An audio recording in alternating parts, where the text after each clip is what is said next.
Questione Rom che torna ad animare la campagna elettorale in vista delle regionali del 31 maggio. Rom che non pagano le tasse come gli altri a Treviso per ammissione di un assessore comunale. Rom accampati a Campidui di Conegliano con il purtroppo frequente corollario di degrado e sporcizia che sta esasperando i residenti. Queste persone fanno una fatica terribile a sentirci dall'orecchio della legalità.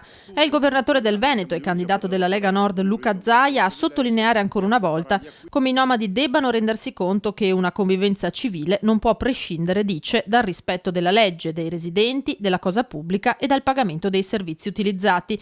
Niente di più e niente di meno di quanto fa abitualmente ogni cittadino veneto per bene.